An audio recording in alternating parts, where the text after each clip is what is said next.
Dengan headline news, pemirsa penyidik Polda Sumatera Utara masih memeriksa sejumlah saksi terkait kasus penganiayaan yang dilakukan anak perwira polisi Aditya Hasibuan terhadap korban Ken Admiral. Komisi Kepolisian Nasional hari ini juga menemui tim penyidik untuk meminta klarifikasi kasus tersebut. Untuk informasi selengkapnya kita terhubung dengan jurnalis MJN, Dana Pangaribuan dari Medan, Sumatera Utara. Selamat sore, Dana, bagaimana perkembangan proses hukum kasus ini? Apakah sudah ada penetapan tersangka lain? Selamat sore Jason dan juga pemirsa, benar sekali bahwa saat ini polisi masih terus melakukan penyelidikan dan pendalaman terkait dengan kasus penganiayaan yang melibatkan anak perwira AKBP Ahirudin Hasibuan, yakni tersangka Aditya terhadap korban Ken Admiral. Dan pemeriksaan tersebut masih berfokus pada kasus penganiayaan atau pelaporan awal yang disampaikan oleh korban. Dalam kasus ini, Polda Sumatera Utara baru menetapkan satu orang tersangka saja, yakni tersangka Aditya yang merupakan anak dari AKBP Ahirudin Hasibuan.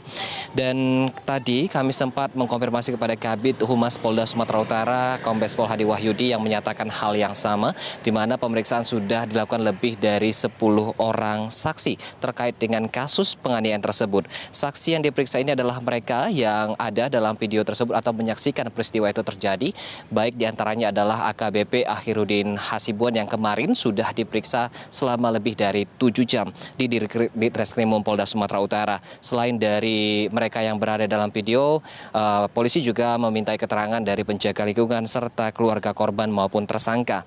Hari ini saja berdasarkan informasi yang kami dapatkan diketahui bahwa ada penjadwalan pemeriksaan terhadap ibunda dari korban Ken Admiral yang bernama Elvi Indri. Namun sejak pagi tadi kami memantau khususnya di depan Ditreskrimum Polda Sumatera Utara belum ada terlihat kedatangan dari ibunda korban Ken Admiral Elvi Indri. Dan sejatinya atau awalnya ibunda dari Ken Admiral ini dijadwalkan akan menjalani pemeriksaan pada pukul 15 waktu Indonesia Barat. Selain dari ibu Ken Admiral, informasi sementara yang kami dapatkan ada juga pemeriksaan yang dijadwalkan terhadap saksi lainnya. Di antaranya adalah seorang perempuan yang berada atau sempat disebutkan di dalam percakapan antara tersangka dan juga korban melalui DM yang beredar di media sosial.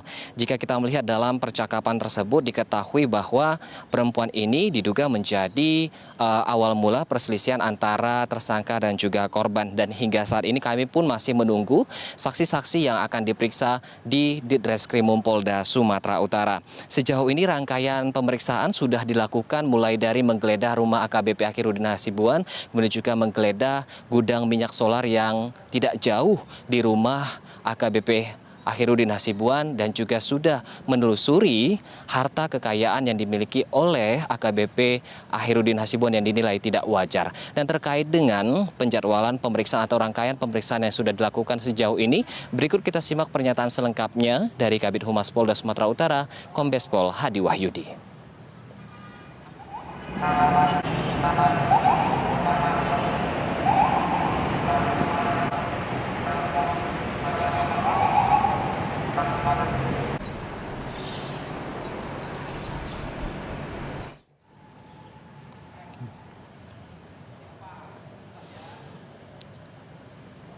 Jason, terkait dengan gudang minyak solar yang berada tidak jauh dari rumah dari AKBP Ahirudin Hasibuan ini masih belum diketahui siapa sebenarnya pemilik dari gudang tersebut dikarenakan masih dalam tahap penyelidikan oleh pihak kepolisian.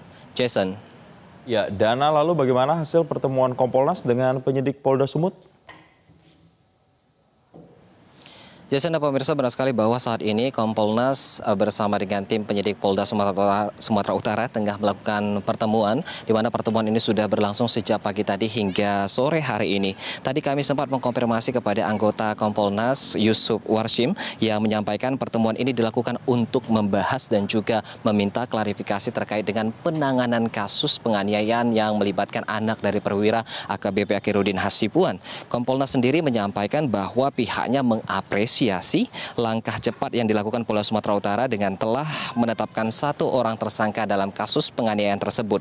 Yusuf juga menekankan bahwa Kompolnas meminta agar Polda Sumatera Utara segera menuntaskan kasus ini, baik soal penganiayaannya maupun soal dugaan pelanggaran kode etik yang melibatkan AKBP Akhirudin Hasibuan. Sementara itu Kompolnas juga menyikapi temuan PPATK yang beberapa waktu lalu sempat disampaikan bahwa PPATK telah membekukan rekening dari AKBP Akhirudin dan juga anaknya.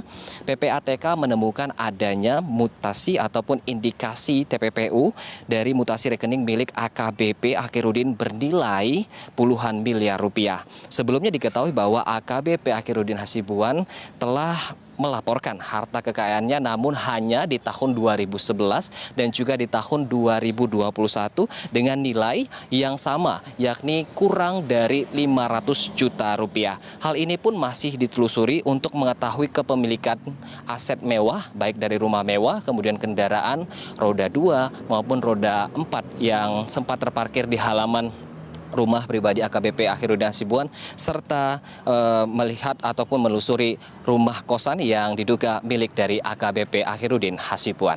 Demikian Jason yang bisa kami sampaikan, kembali ke Anda di studio. Baik, dan apakah Ribuan melaporkan dari Medan, Sumatera Utara, dan selamat bertugas kembali.